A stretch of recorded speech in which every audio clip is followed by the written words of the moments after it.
Muy buenas noches, bienvenidos a todos los presentes. Estamos- Muy buenas noches.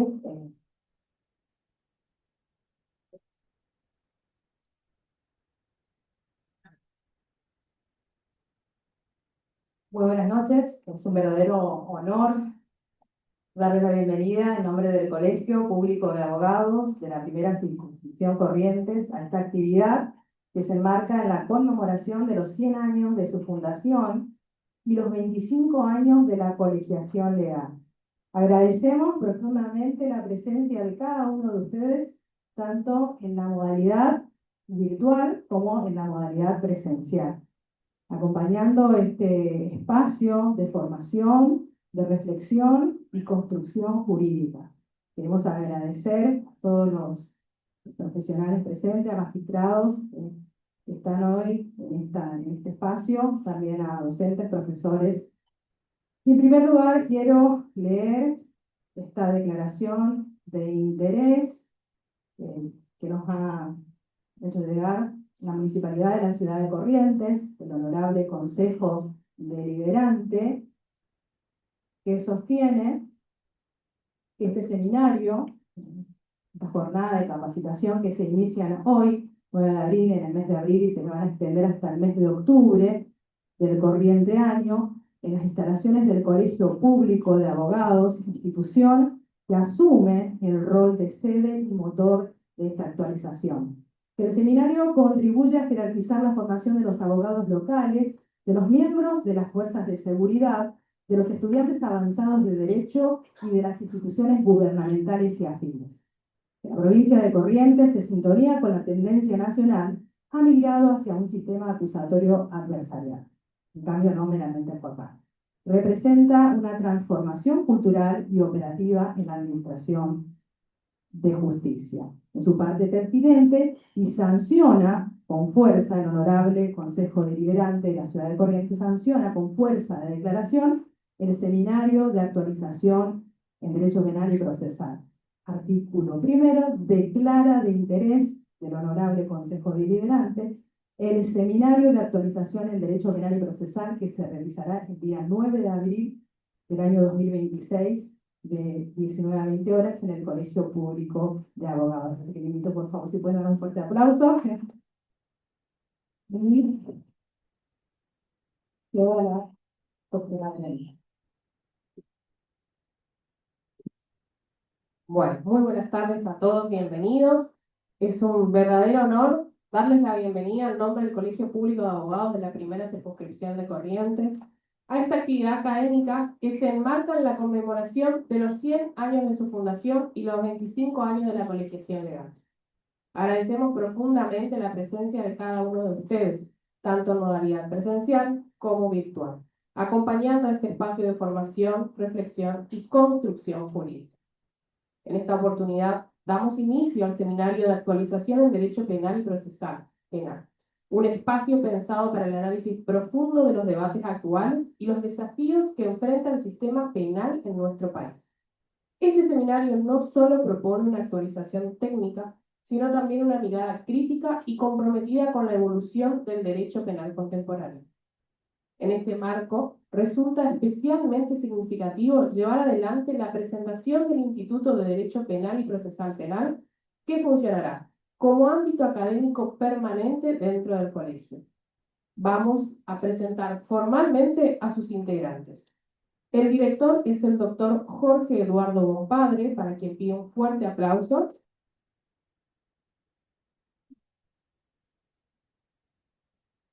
Su codirector es el doctor Sergio Daniel Romero.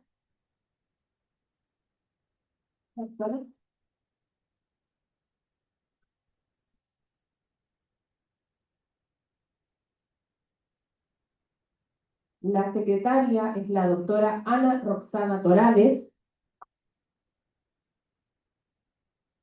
y como vocal está la doctora Claudia Yanina Mensa Fornier. Este,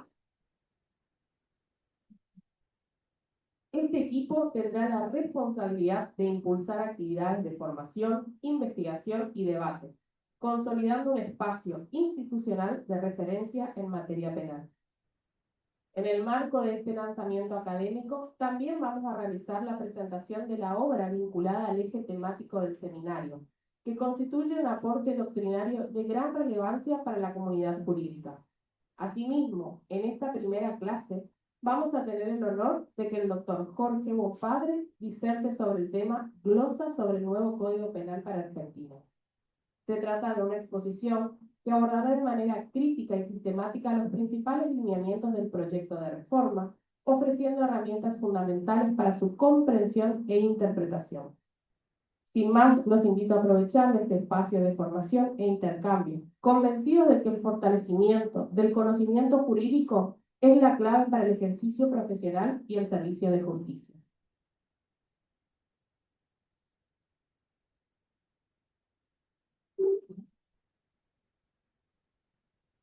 Buenas noches.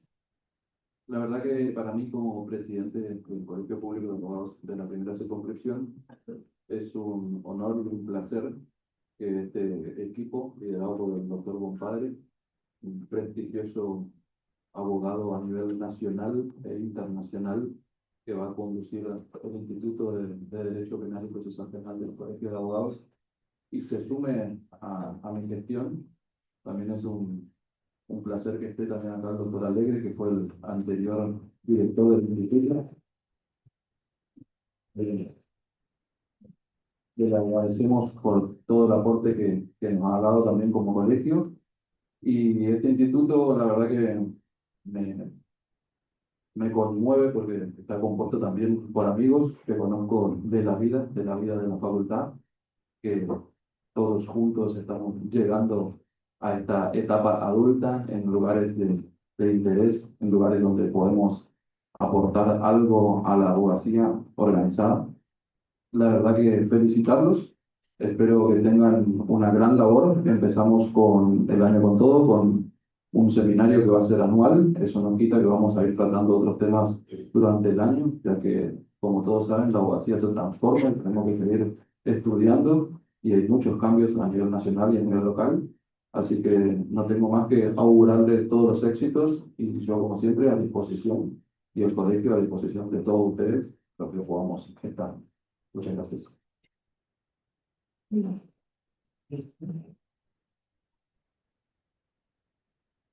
Buenas noches.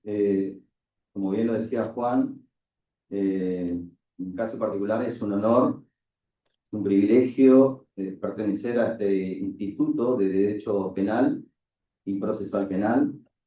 Y bueno, es decir, el objetivo de este instituto, cuando hace un tiempo ya veníamos hablando con Juan, es justamente en la capacitación y en la actualización del derecho penal y procesal penal, que necesariamente tiene que darse, tiene que ocurrir, ¿sí? Puesto que entendemos que el derecho en general, en particular el derecho penal, no es estático, sino dinámico.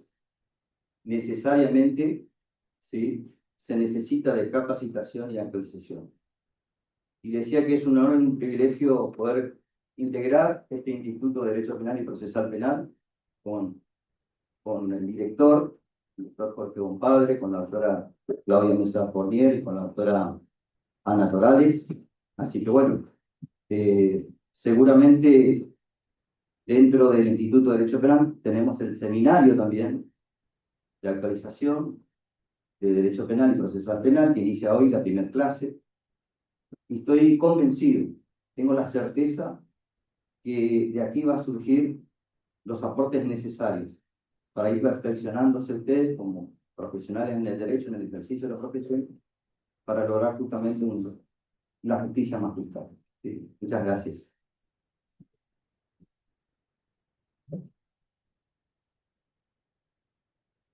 Muchísimas gracias. En primer lugar, es un grandísimo honor poder integrar este prestigioso instituto con mis queridos colegas. No tengo más que palabras de agradecimiento, así que voy a adherir en todo a lo que ya han manifestado el director y mis vocales, mis colegas, la doctora. Así que bueno, muchísimas gracias y esperemos que este espacio sea de gran productividad y sobre todo de estudio. Así que bueno, muchísimas gracias.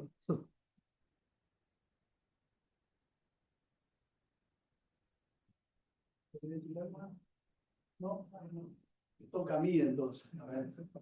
Bueno, muchas gracias. Buenas noches a todos. Bueno, a ver. Más de lo que han dicho ya, continuar, bueno, agradeciendo, ¿no? Por supuesto, esta distinción que se me hace a mí, invitándome a, bueno, acompañarlos en esta gestión, a Juan, al Colegio de Abogados como institución, bueno, en una actividad que siempre nos ha parecido necesaria, ¿no? Es decir, imprescindible en una institución de estas características que tenga una actividad complementaria a la gestión administrativa, digamos así, bueno, que sea una actividad netamente académica. Y esas actividades son importantes por muchas razones, que algunas son obvias, ¿no? En primer lugar, me parece a mí que esto es importante destacarlo, no porque esté yo como director, sinceramente, sino porque la gestión ha tomado la decisión de poner en acción al Colegio de Abogados. No es que antes no estaba en acción el colegio en la gestión anterior, no, ya hemos venido trabajando con los colegas de la gestión anterior también. Pero faltaba esto, faltaba la publicación de una revista, es decir, faltaba la cara visible del Colegio de Abogados en el sistema de justicia. Me parece a mí. Porque si no, los abogados, sobre todo los que litigamos, yo todavía ando dando vuelta por ahí por los corrillos de tribunales, nos faltaba un respaldo. Ese respaldo es el Colegio de Abogados. Ningún abogado respalda a otro, litiga con otro o contra de otro. ¿Se me entiende lo que quiero decir? ¿No? Pero faltaba el respaldo de la institución. Entonces, con esos objetivos, bueno, aceptamos, Sergio, que trabaja conmigo hace muchos años en la Facultad de Derecho y en la profesión, Ana también, la doctora aquí que se unió muy generosamente a integrar este grupo, este equipo de trabajo para empezar a hacer cosas de la dogmática penal y de la dogmática procesal. Aquí no vamos a venir a enseñar absolutamente nada, para eso está en la Facultad de Derecho. Es decir, aquí lo que vamos a hacer es conversar, digamos, de las cuestiones que les interesa a todos. Entonces, por eso creo yo que este primer número, por ejemplo, que se ha publicado en la revista del colegio, que creo que es la primera vez, ¿no? Porque yo recuerdo muchos años atrás aquella publicación de la revista Temis, muchos se acordarán de cuando el doctor Bechetri Medina era, digamos, el titular del colegio. Una revista importante porque no solamente como la actual en este colegio, la que se acaba, que creo que conocen todos esa revista y sería bueno que la tengan, porque es de distribución gratuita, ¿no? De manera tal que es importante que la tengan porque todos están invitados a escribir, a colaborar, a acompañarnos, ¿no es cierto? A acompañar al colegio, no a nosotros, los personajes que de una u otra manera cumplimos algún rol en la institución, sino a la institución en sí misma. Entonces, me parece que es muy importante este tipo de actividades y que hay que sostenerlas. Entonces, todos están invitados a escribir, a hacer comentarios críticos o no, de fallos, digamos, de la conducta también, de la conducta jurídica y ética de los jueces y fiscales. Para eso está el colegio, porque si no, ¿para qué queremos un colegio de abogados que el sistema de justicia pasa por la esquina al lado, no por la vereda del frente? Entonces, esa es la idea de la revista. Después también, digamos, me parece a mí que hacer este tipo de actividades académicas no solamente son formativas, sino que despiertan el interés en muchas cosas.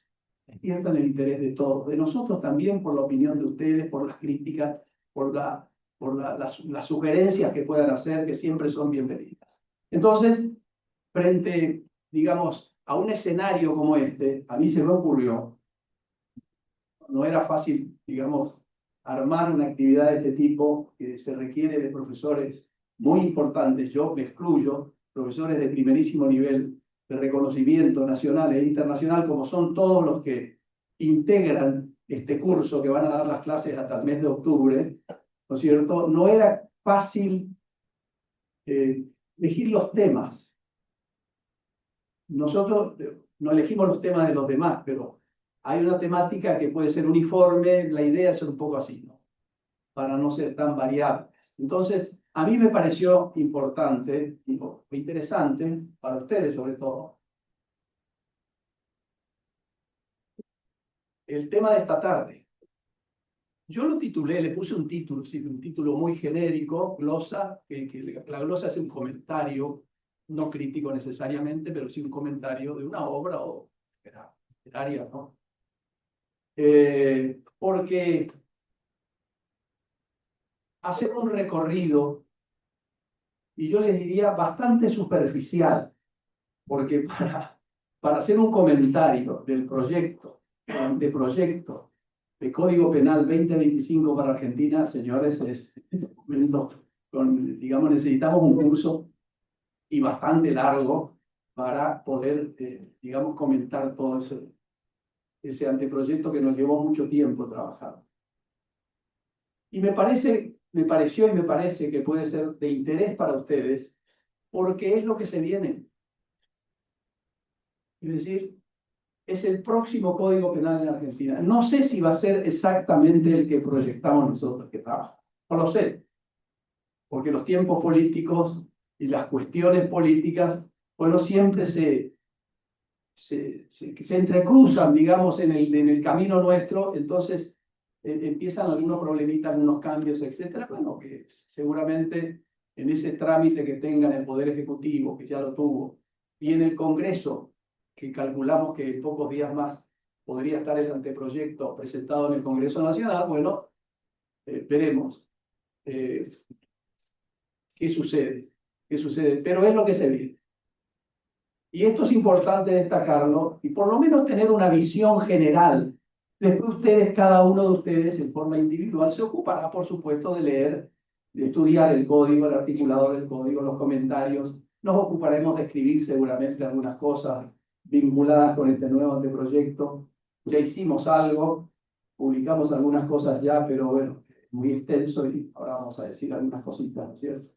Pero le insisto con esto, es importante esta visión general de este anteproyecto porque les va a servir a todos, no solamente a los abogados que están aquí litigantes, sino también va a servir para el ejercicio de la docencia. Por eso es importante empezar a conocer esta herramienta que se viene.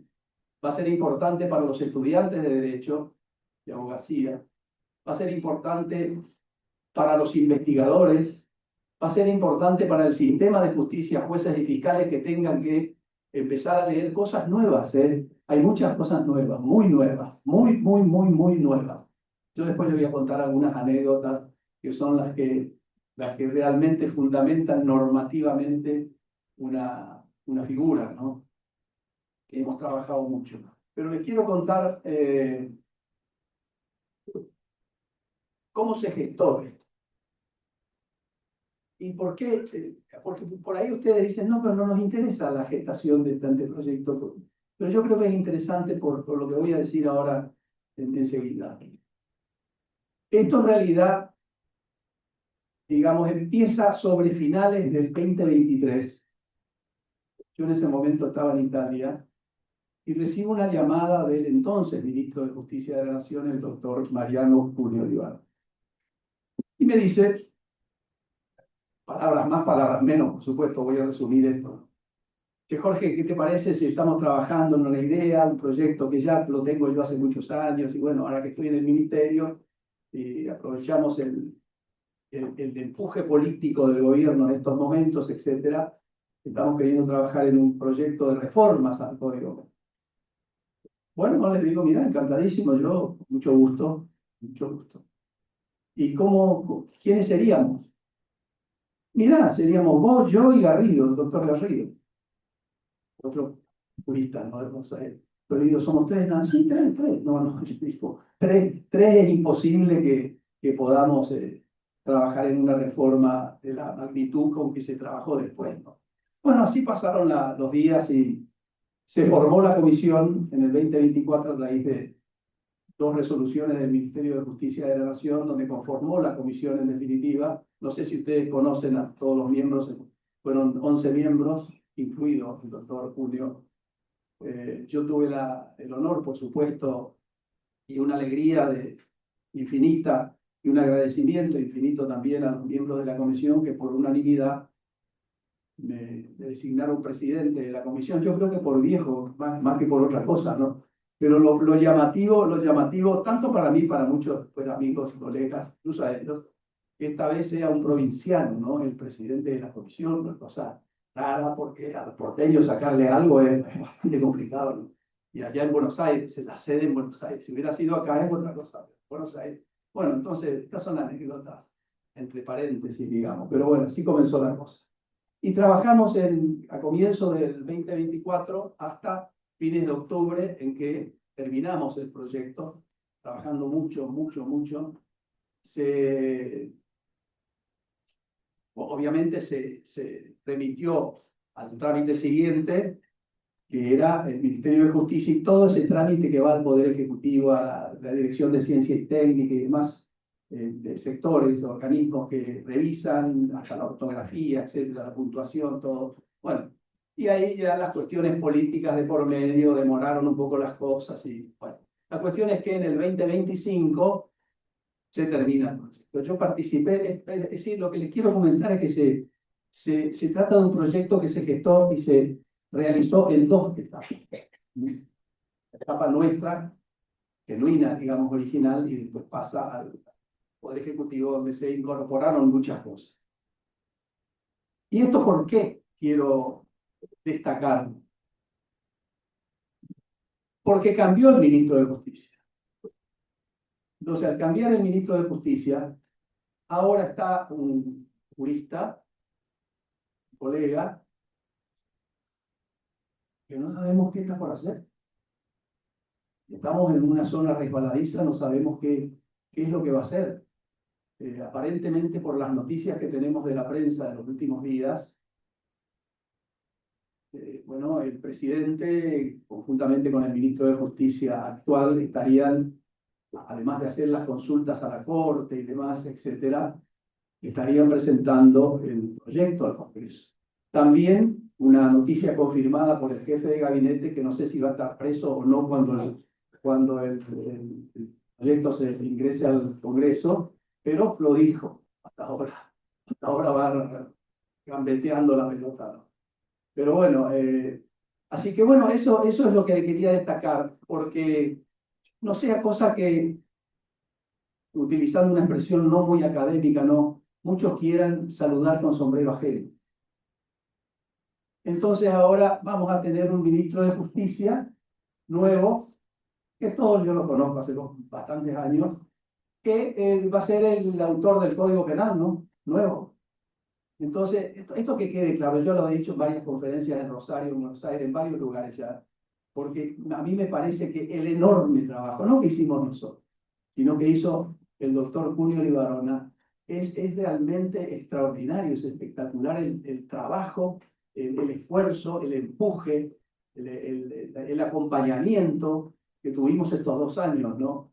Entonces, siempre bajo el liderazgo, que esto quede claro. Pero no solamente el anteproyecto del Código Penal, sino que también lideró sinceramente toda esta movida de poner en vigencia el proceso penal acusatorio adversarial en las provincias. Y lo vino a hacer acá a Corrientes, no hace mucho, si recordarán ustedes. Y también el régimen penal juvenil es una ley que la trabajó él con su equipo del Ministerio de Justicia. Entonces, esto que quede claro, me interesa destacarlo, porque después no salgan otros a cantar la palinodia de otra manera, ¿entienden? Entonces, aclarada esta cuestión, bueno, en definitiva el proyecto, no sé si quedará así, Es un proyecto que está compuesto por 3 libros. Es la primera vez que se va a intentar, si se sanciona el código, que vamos a tener un código penal de 3 libros. El que está en vigencia de 1921 es de 2 libros, parte general y la parte especial. Aquellos códigos extranjeros que tienen 3 libros, como el de España o el de Italia, por ejemplo, es que en el tercer libro están las contravenciones. Y eso es explicable. ¿Por qué? Porque político, institucionalmente, jurisdiccionalmente, estos países no son federales como nosotros. Entonces, las contravenciones, en nuestro caso, salvo que sean las federales, no podrían estar en el Código Penal, sino que la jurisdicción y la competencia es de las provincias, ¿no? E incluso de los municipios. Entonces, toda esa, no sé si eso favorece o no a la Argentina, a mí me parece que bastante que no, porque nos trae demasiados problemas, pero la cosa es así.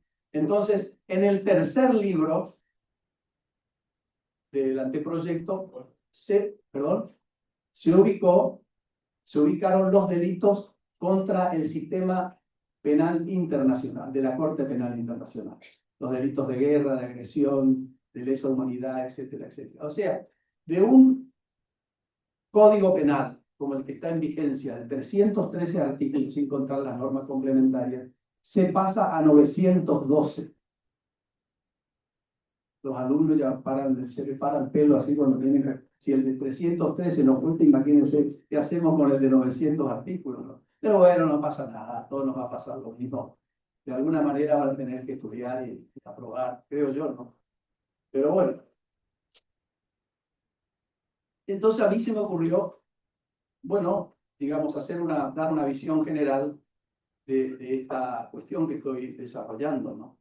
Entonces, este proyecto, ustedes recordarán, se presentó en el mes de octubre del 2025, el día 2 de octubre, justamente en el complejo penitenciario de Seiza, que el presidente lo presentó, recordarán, que se difundió por todo el país, y bueno, así que suponemos que ese va a ser el proyecto que ingresará al Congreso, pero bueno, veremos qué pasa. Ahora, yo escribí un poco esto, no les quiero leer todo porque es muy largo, al final no terminé todavía esto, pero sí, ustedes seguramente se imaginarán que esto de ponerse a trabajar en una reforma del Código Penal es una actividad compleja, una actividad que no resulta fácil, yo hasta diría fastidiosamente problemática. Es decir, es una actividad que requiere un enorme esfuerzo, no solamente de investigación, sino de análisis de la legislación local y de la legislación internacional, sobre todo en estos tiempos, ¿no?, en donde el derecho internacional de los derechos humanos adquiere una importancia superlativa en cualquier reforma penal o procesal penal que se intente en los países centrales de Europa y en los países centrales de América Latina. Es decir, los países centrales me refiero a aquellos que están conformados bajo un sistema constitucional de derecho, que son, por suerte, la mayoría en nuestra región, ¿no? Entonces, esta idea de sancionar un nuevo Código Penal o implementar un sistema de reformas, ¿no es cierto?, en un momento histórico determinado en cualquier país, a mí me parece que esto puede estar fundado en diversos motivos. Quiero decir con esto, ¿cómo explicamos una reforma penal? ¿Por qué? ¿Por qué se tiene que reformar? La pregunta sería, ¿es necesario para la Argentina un nuevo Código Penal o no? No lo sé, nosotros creemos que sí, pero muchos podrán creer que no es necesario. Bueno, el tema es explicar cuáles serían las ideas o los motivos o los fines que podría tener una comisión o una persona individualmente considerada para intentar una reforma de un ordenamiento penal de semejante envergadura, ¿no? Yo creo que hay varios motivos.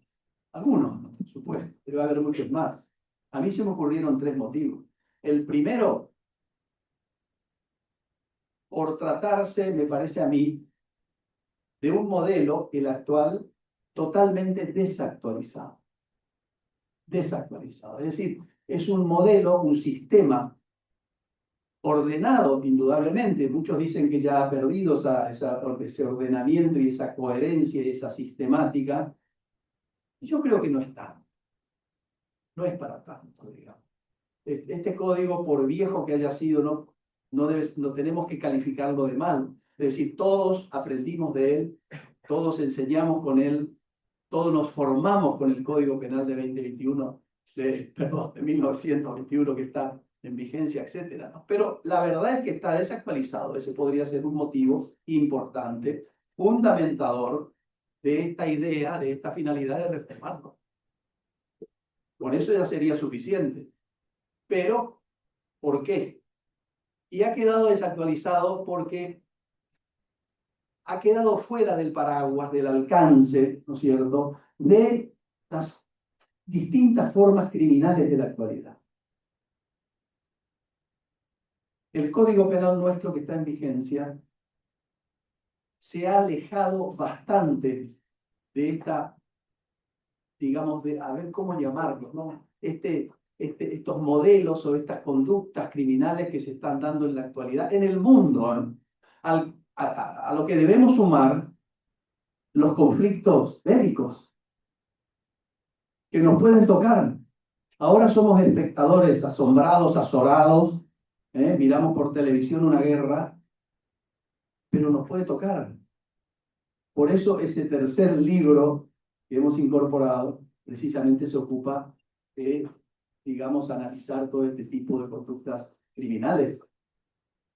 Otro motivo que podría, digamos, empujar a los legisladores a reformar un código penal puede ser o pueden ser motivos meramente políticos o electoralistas. Esa podría ser otra razón, y que ha habido muchas en Argentina. Ahora voy a mencionar algunas en los últimos tiempos. Y después, también una reforma puede ser la consecuencia, o la idea de implementar una reforma puede ser la consecuencia de hechos puntuales que se suceden en la Argentina, en cualquier lugar de la Argentina, que producen un gran impacto social. Un gran impacto social. Entonces, los legisladores, ¿qué hacen frente a este hecho que no lo pueden manejar? Aparecen estas reformas express, esas reformas rápidas que aparecen. Con el tiempo nos damos cuenta que no sirven para nada, pero sí sirven para, digamos, morigerar la situación de ese impacto, de esas consecuencias que causa el impacto. Ustedes recordarán, les voy a dar un ejemplo que me acordé de algunos acá, hay muchísimos, pero de los más llamativos, digamos, o que se han dado en Argentina, ¿no? Recordarán las reformas Bloomberg. Tienen ustedes de un secuestro y un asesinato, hijo de ingeniero, Axel, que era chico, ¿no? Generó una reacción social en la Argentina tan grande que los legisladores se reformaron medio código penal. Los delitos contra la vida, contra la libertad, los delitos sexuales, la libertad condicional, el sistema de penas, es decir, toquetearon, jugaron un ratito con todo el código penal, pero cumplieron con los electores y cumplieron con este señor. Otro caso emblemático que sirve de ejemplo a esto que estoy diciendo, ustedes recordarán el caso de Marita Verón, secuestrada en el 2002, hasta ahora no se sabe nada de Marita. ¿Y qué pasó? En el 2008, frente a este reclamo social, sobre todo encabezado, liderado por la madre de Trimarco, creo que el apellido no me acuerdo, me parece que era Trimarco, de Marita, bueno, que hizo que en el 2008 se sancione en la Argentina la primera ley sobre trata de personas, ley especial, ¿no? Que reformará, porque la trata de personas ya venía en el Código Penal desde sus primeros días, digamos así. Y en los proyectos también, sobre todo el proyecto Soler del 60, que fue el que inspiró en algunas medidas algunas reformas. ¿Pero qué pasó? Nada. sí pasó algo importante. En el 2012-2011 fue. La Cámara Criminal de Tucumán absolvió a todos los imputados por el secuestro de Mael. Se armó un lío tremendo, ¿no? Entonces, ¿qué hicieron los legisladores? Sancionaron otra ley de trata de personas, reformaron la anterior, sancionaron un disparate jurídico, que es la ley que está hoy en vigencia, ¿no es cierto?, en la Argentina. Yo me tomé el trabajo, porque en ese momento escribí un librito sobre este problema. Me tomé el trabajo de contar los minutos que tardaron los senadores en sancionar la ley. Es una cosa, parece una risa, ¿no? Pero fueron minutos. Entonces, estas reformas express, en definitiva, tienen un sentido político indudable, ¿no? Un sentido electoralista. Ustedes recordarán también las reformas de los delitos culposos en 2017. También estos hechos de accidentes automovilísticos con consecuencias lesivas o mortales, etcétera, ha hecho que se reformen los delitos culposos en la parte especial, los homicidios y lesiones. ¿Y qué hicieron los legisladores? Algo muy sencillo, ¿no? Copiaron el Código Penal español. Exacto. Entonces los españoles que están enojados con esto, no porque le copiamos, sino están enojados con su legislación, nosotros le fuimos a copiar y nos enojamos ahora con esta copia que hicieron.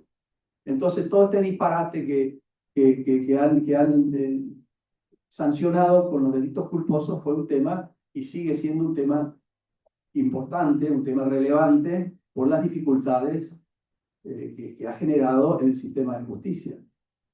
También ustedes recordarán, les estoy dando algunos ejemplos que son emblemáticos, toda la problemática de la violencia de género. En el 2012, bueno, ¿se acuerdan el caso del baterista? ¿Cómo era? Que no me acuerdo cómo se llamaba el baterista de esto que le quemó a la pareja. El callejero. El callejero le quemó entera a la pareja. Bueno, eso también fue un hecho desagradable, un hecho cruel, bueno, que generó que en el 2012 el legislador que introduzca por primera vez en la historia del derecho penal argentino el delito de femicidio al 80-11 del Código Penal, ¿no? Y que fue tan rápido la cosa que escribieron una normativa, ese inciso 11, que no se entiende absolutamente nada de qué se trata, y que ha generado problemas de interpretación en la doctrina y en la jurisprudencia que son insalvables. No obstante eso, como muchos jueces y muchos tribunales tienen la suficiente destreza, digamos así, para sortear los obstáculos, ¿no? Y la reacción social de estos últimos 20 años de gobiernos, digamos, donde se fomentaba fuertemente esta cuestión vinculada a la violencia de género, bueno, entonces, indudablemente, ¿no? Los tribunales aplicaron el problema digamos, del juzgamiento con motivos de género en casi todas las cuestiones, en todos los hechos donde el hombre era el autor del homicidio o de la lesión y la víctima una mujer. La ley dice que en un contexto de violencia de género, pero hasta ahora no se sabe en la Argentina muy bien de qué se trata. ¿Por qué? Porque la única ley en la Argentina que habla de género y que hay que interpretarla contextualmente es la Convención de Belén. La ley 26485, que es la ley de violencia contra la mujer, no habla de violencia de género, sino de violencia contra la mujer. Es otra cosa distinta. Entonces, todo esto generó y está generando una interpretación que muchas veces produce consecuencias muy graves para los justiciables, probablemente. No porque el hombre sea, digamos, el sospechoso de haber sido el autor de la muerte o de la lesión. Entonces, ¿qué se hizo en el proyecto? En estos casos, bueno, se han corregido estas cuestiones. No sé si lo hicimos bien o no, eso lo dirá la jurisprudencia, lo dirá la doctrina en la aplicación de estas normas, estas nuevas normas. Pero sí hemos tratado de corregir, ¿no es cierto?, de alguna manera, todo este tipo de cuestiones. ¿Para qué? Para contribuir de alguna manera a que el Código Penal si bien es cierto que no es, a mi juicio por lo menos, la herramienta más adecuada para resolver los conflictos sociales que hay en la sociedad, todos los conflictos que se suceden cotidianamente en la sociedad, el Código Penal es la herramienta menos adecuada. ¿Por qué? Porque hay sistemas alternativos. Y si los sistemas alternativos cumplen la función de solucionar con más eficacia el ordenamiento jurídico penal el conflicto, bueno, hay que aplicarlos. Para eso están la probation, están los criterios de oportunidad, la mediación, etcétera, etcétera. Una gran cantidad de herramientas que llamamos, digamos, en su conjunto como justicia restaurativa. Bueno, yo no digo que resolver estos conflictos tengamos que ir necesariamente al derecho civil o al derecho administrativo sancionador. No, porque el derecho penal es importante. El derecho penal debe sobrevivir en una sociedad. Ustedes recordarán aquella frase muy, digamos, que ha quedado en la memoria de todos, que pronunció en su día el profesor Radbruch, un pensador alemán, ya a principios del siglo pasado, cuando dijo, hay que lograr no un derecho penal mejor, sino algo mejor que el derecho penal.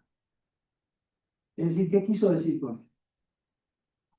Lo que quiso decir este profesor con esta máxima es que el derecho penal debe ser entendido, comprendido, analizado y estudiado como una herramienta de mínima intervención. Entonces, es decir, esto que conocemos como sistema de última ratio, es decir, el último recurso con que cuenta el Estado para resolver el conflicto es el derecho penal. Entonces, si es el último, quiere decir que es importante que subsista. No podemos, digamos, recostarnos o impulsar esta suerte de corriente abolicionista y quedarnos sin derecho penal y los conflictos ser resueltos por otras vías o por otros sistemas jurídicos como acabo de señalar, el civil o el administrativo sancionador. No, no, no. El derecho penal no es el mejor antídoto. Esa es la verdad para resolver los conflictos. Pero es necesario. Es necesario porque además de tener, digamos, contener la norma penal un objetivo pedagógico, además de eso, también implica o presupone un proceso comunicativo con el ciudadano. Sí, la norma penal es necesaria, lo cual no quiere decir que tengamos que aplicarla como prima ratio, es decir, para resolver cualquier conflicto, tengamos que aplicar el derecho penal como primera medida, como primera herramienta, como primera solución. Yo me acuerdo que el profesor García Pablo, cuando estudiábamos en Sevilla, en la clase él solía repetir esto, ¿no? Él decía, señores, tienen que entender, chicos, nos decía alumnos, tienen que entender que el derecho penal es la última ratio, no es la solución del crimen. Es decir, si el derecho penal, cualquiera sea, no va acompañado de políticas públicas serias, efectivas, racionales, eficaces e innegociables, pues el derecho penal muy poco podrá hacer. Sinceramente. Y eso está a la vista, no es porque lo diga yo, está a la vista de que la estadística criminal no se soluciona aumentando las penas. ¿Qué es lo que sucede con este proyecto? Ustedes dirán, pero bueno, es una contradicción lo que está diciendo. No, no, no, no. La pregunta sería, si la hacen ustedes, ya nos hicimos nosotros, no existe una contradicción en sostener un modelo de derecho penal de mínima intervención y al mismo tiempo proponer un proyecto de reformas al Código Penal endureciendo las penas. ¿Cómo encaja eso? ¿Cuál es el alcance que le damos al principio de mínima intervención? Miren, en el anteproyecto hemos tenido en cuenta, si bien es cierto que se han endurecido las penas, se han incrementado las penas, en el proyecto hay un sistema muy parecido al sistema europeo de tener agravantes móviles en la parte general, en el libro primero, y atenuantes móviles, no solamente agravantes. Es decir, todo agravante, todo aumento en el programa punitivo de una reforma se justifica, o hay que justificarlo siempre, se fundamenta en la medida que haya una equivalencia en el monto de la pena que se propone con el daño que implica el injusto, el tipo penal, la figura en sí.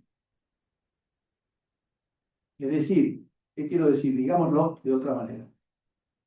Se puede justificar un sistema penal de mínima intervención en un proyecto donde las penas se incrementan siempre que en ese mecanismo de aumento punitivo se respeten los principios constitucionales. Es decir, los principios constitucionales que derivan de la Constitución del artículo 18, es decir, del principio de legalidad, que son los subprincipios derivados como el principio de proporcionalidad, el principio de lesividad y el principio de resocialización. Nosotros hemos tenido en cuenta estos principios a la hora en que discutíamos si debíamos incrementar la pena de tal o cual figura o tal o cual hecho, etc. Entonces, no hay ningún encuentro o ninguna contradicción en un sistema o en un modelo penal de mínima intervención y en una propuesta de endurecimiento de ciertas penas. ¿Por qué? Porque el delito, y aquí lo copio a Enrique Basigalupo, ahora yo estuve en febrero con él en Madrid, y charlando de esto quería que enterarse de todo, ¿no? De todas estas cuestiones. Entonces le dejé el proyecto y me dice, ¿por qué? Y le dije, es muy difícil explicar el endurecimiento de las penas. Profesor, sí, no, lo que pasa, me dice, que el delito es un hecho cuantificable. Eso me contestó. Es cuantificable. ¿Qué quiero decir con esto?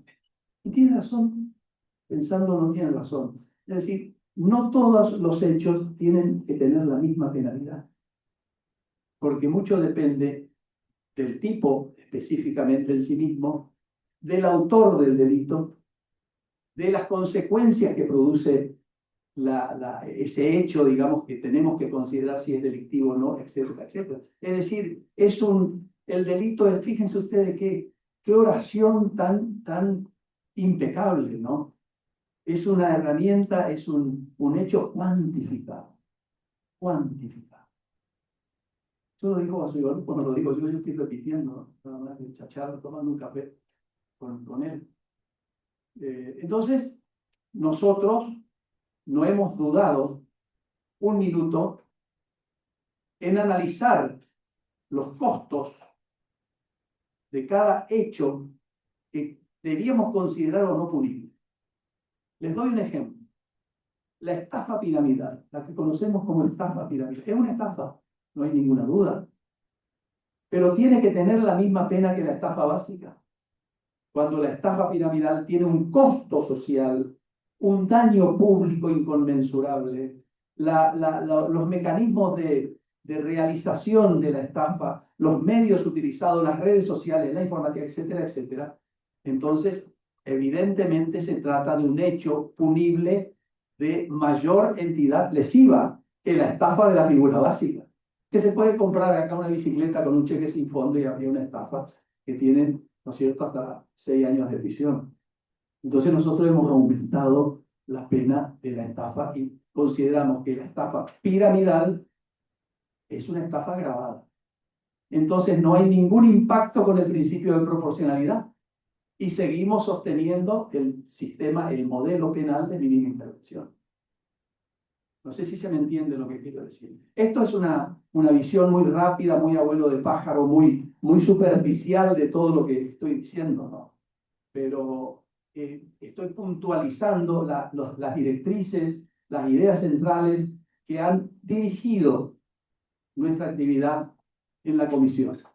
para sacar este código. Y hay figuras interesantes y muy nuevas que van a generar una polvareda política importante. Por ejemplo, una que me pasó a mí. Y les cuento por qué. Estando en Aeroparque, aterrizamos, vamos a buscar las valijas y estábamos ahí, todo el mundo esperando las valijas. Y no venían las valijas. Y estuvimos como 2 horas hasta que preguntaba, todo el mundo preocupado, preguntando qué pasa. Vino uno de la seguridad aeroportuaria y dice, miren, hay un problema, van a tener que tener paciencia, hay un problema de Floyd Bondi, la empresa con intercargo. Entonces nos van a distribuir las valijas. ¡Ah, qué lindo! Bueno, nosotros no teníamos tantos problemas porque, bueno, la valija la íbamos a recibir en algún momento, pero ¿y la gente que tenía una conexión? Entonces ese año se me vino a la cabeza y dije, tenemos que poner una figura y terminar con esto. Y la pusimos en el Código Penal. Yo propuse ese delito que ahora está, no me acuerdo ya en qué número está, cómo es, para, digamos, no digo solucionar este problema de la huelga que digamos, se alude como un derecho constitucional para hacer este tipo de actividades, que causan un daño enorme a la ciudad. Entonces, esos hechos, vengan de quien vengan, en forma individual o colectiva, de personas jurídicas, de gremios, de políticos, de lo que sea, que causan un daño a la sociedad, que causan una lesión muy importante, o un peligro de daño en los delitos de peligro concreto, abstracto, etcétera, se verá en cada caso en particular, deben estar previstos como tipos delictivos en el Código Penal. Y así muchos otros. En los delitos contra la vida, no quiero hablar de toda la parte general porque no son tantas las cuestiones que se resolvieron en la parte general dentro del marco de la teoría del delito, pero sí algunas cuestiones que ya están generando rispideces críticas, pues el tema de la prescripción de las acciones penales. Vos, Juancito, sos experto en eso, cómo es, bueno, generar problemas, ¿no? Entonces nos preguntamos, señores, pero esto no lo inventamos nosotros, ¿no? Ya lo inventaron los anteriores que han suspendido el ejercicio de la acción penal, de la prescripción de la acción penal en los delitos sexuales. Hasta que la persona, el menor, cumpla los 18 años o ratifique la denuncia, etcétera, etcétera. Lo inventamos. Eso lo copiaron de los españoles de nuevo. Entonces, decir que no prescribe un acto terrorista, señores, yo creo que hay que entenderlo. Que no prescribe el narcotráfico, creo que hay que entenderlo. Que no prescribe una violación sexual grave, gravísima, hay que entenderlo. Entonces, si enfocamos la lente exclusivamente hacia el autor del delito, se complican las cosas. Dejamos de pensar en el derecho a la igualdad, que es lo que debe también fundar una reforma penal de muchas cosas. Es decir, el derecho a la igualdad del 16 de la Constitución Nacional. Entonces, ¿qué hemos hecho? Algunos dicen, bueno, pero no era necesario porque ya hay una ley especial en ese tema. Pusimos los derechos de las víctimas en el Código Penal. Y no es un invento nuestro, hemos estudiado algunos códigos de la región que también han optado por incorporar los derechos de las víctimas de los delitos. No solamente que están bueno, lo hemos hecho en el Código Procesal Penal de la provincia, de aquí de Corrientes, donde hay todo un catálogo en el artículo 9, el principio general, y después un capítulo entero sobre los derechos de las víctimas. Porque las víctimas son, en definitiva, ¿no es cierto?, las que sufren las consecuencias del delito. Y deben tener las mismas atribuciones y las mismas facultades y derechos que los autores, los sujetos activos. Entonces, además de eso, fíjense ustedes, trabajar en materia de autoría, en los delitos comunes y en los delitos especiales, hay toda una doctrina, digamos, muy fuerte, muy extensa, muy crítica sobre todas estas cuestiones que parecen fáciles. Es decir, ¿cuándo un delito es común y cuándo un delito es especial? ¿Por qué tiene importancia eso? Establecer la diferencia en un hecho donde se está estudiando en comisión para ver qué hacemos. ¿Lo puede cometer cualquier persona? ¿O ponemos en el tipo, en esta figura, que el autor es específico? Es decir, que el tipo requiera una cualificación o una condición especial para que sea punible. Por ejemplo, los delitos de los funcionarios públicos, donde hemos trabajado mucho también. Un capítulo entero sobre delitos de corrupción. No sé si eso va a prosperar en el Congreso, pero bueno, hay muchos otros que tal vez no, pero esperemos que sí.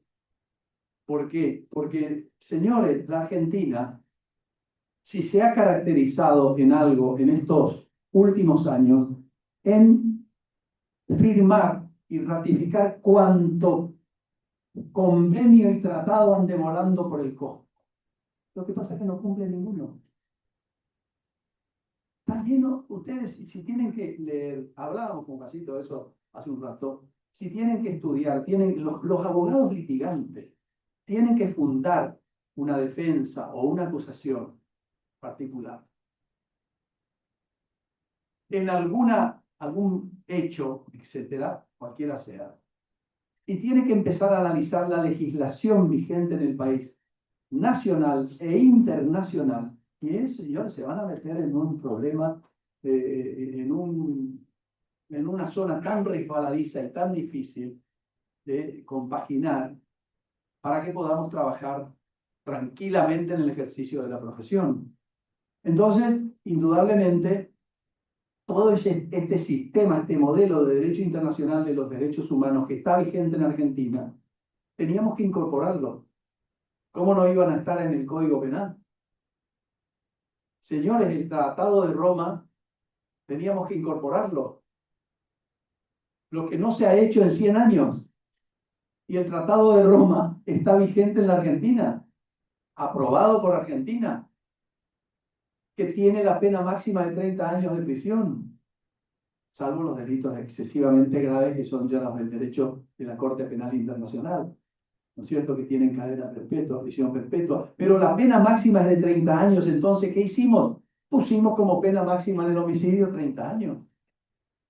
No era tan complicada la cosa. Pero claro, la crítica se ha venido encima, la crítica rápidamente se vino encima, y muchas veces la crítica intencionalmente realizada, la mala crítica, porque si es buena la crítica, se corrigen las cosas. Siempre es bienvenida. Siempre es bienvenida.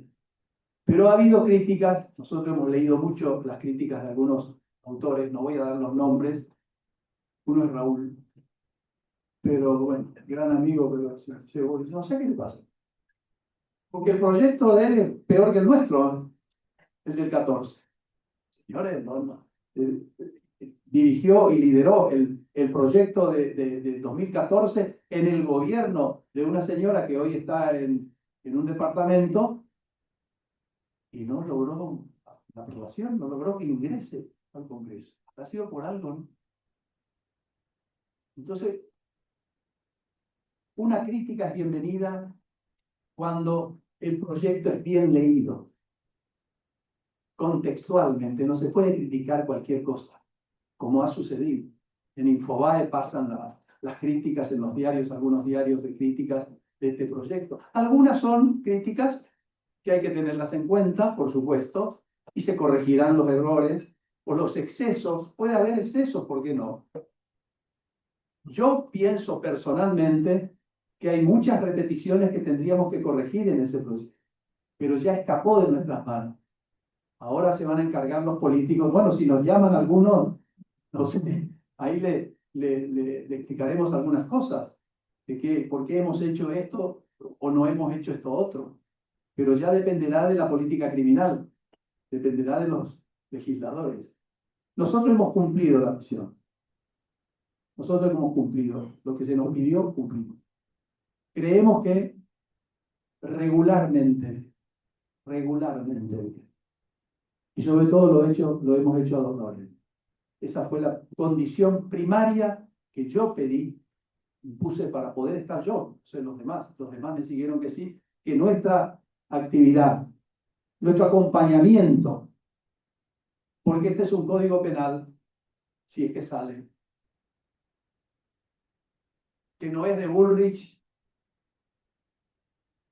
no es de Cuneo Libarona, no es de Milei, no es de, ¿cómo que se llama el nuevo ministro? ¿Se me escapó? Mike Hess.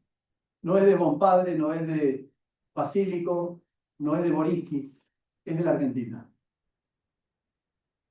Más allá de destacar el enorme esfuerzo del doctor Julio Libarona, que siempre lo destaco y lo he destacado a lo largo del país, siempre, y lo voy a seguir haciendo porque es la verdad. Es la verdad. Entonces, este código es un código para todos los argentinos. Un código penal, yo siempre les suelo contar a algunos alumnos, bueno, con quienes podamos tener alguna conversación sobre este tipo de temas, que los códigos penales no son ni buenos ni malos, siempre dependen con el espejo con que se los mire. El Código Penal es una herramienta del Estado que tiene, digamos, se comunica con el ciudadano a través de la norma, que le dice al ciudadano qué está prohibido y qué no, y que le dice al ciudadano qué tiene pena y qué no, nada más. Es decir, esa norma no es del Estado, sino del ciudadano. Entonces, el Código Penal, si es que sale, es un código que va a ser de pertenencia de todos los argentinos. Así que eso es lo que hicimos. El futuro, la doctrina, la jurisprudencia, la prensa, los medios de comunicación, la investigación, las universidades, etcétera, dirán si este trabajo que hicimos fue un buen trabajo. Bueno, así que muchas gracias. Si ustedes me permiten, muchas gracias. Si ustedes me permiten un minuto más, quiero comentar algo saliendo de este tema, pero que tiene relación con el sistema de justicia. Me permiten un minuto. En la revista número 1 se publicó un artículo mío, el único, después tenemos el otro, que es civil, bueno, el penal, que quiero explicar dos palabritas sobre ese tema. En el Superior Tribunal de Justicia de Corrientes está en vigencia una resolución número 45 o 54, 45. 45. A un planteo que hizo uno de los ministros pidiendo que se sorteen las causas para ver a quién le toca decidir. Es decir, una causa penal, civil, administrativa, laboral, lo que fuera, en el sorteo le podría tocar a cualquiera de los 5 miembros del Superior Tribunal. Pero no. Rechazaron esa propuesta de uno de sus miembros. Los otros 4 decidieron de que ya era un modelo, digamos, hacia un sistema inveterado, esa es la expresión que utiliza el votante, el ministro votante. Un sistema inveterado donde se designaba quién resolvía el caso penal, quién el caso civil, quién el caso administrativo. Entonces, señores, creo, piénsenlo, por eso estoy contando esto, piénsenlo, porque esto afecta a los abogados litigantes. Y ustedes dirán, ¿por qué afecta? Porque hay uno en penal que es el único que resuelve. Es decir, se ha convertido al Superior Tribunal de Justicia en un órgano unipersonal. Entonces, cualquier disparate que diga el juez al que le tocó resolver el caso es palabra santa. Los otros se atienden. Entonces, señores, los que son colegas que trabajan, yo, todos nosotros, estamos en el litigio todos los días, esto es preocupante. Piensen si no se puede plantear la nulidad de esa o de esa decisión donde vota uno, que puede decir un disparate y por lo general lo dice. Entonces, si queremos ganar el juicio, que todos queremos ganar siempre el pleito, bueno, piénsenlo si no se puede plantear desde esta perspectiva, donde desaparece el juez natural, desaparecen garantías, desaparece la seguridad jurídica, desaparece el proceso justo que reclama la Corte Interamericana de Derechos Humanos. Estimados amigos, queridos colegas, muchas gracias. Les mando un abrazo a todos y hasta la próxima sesión.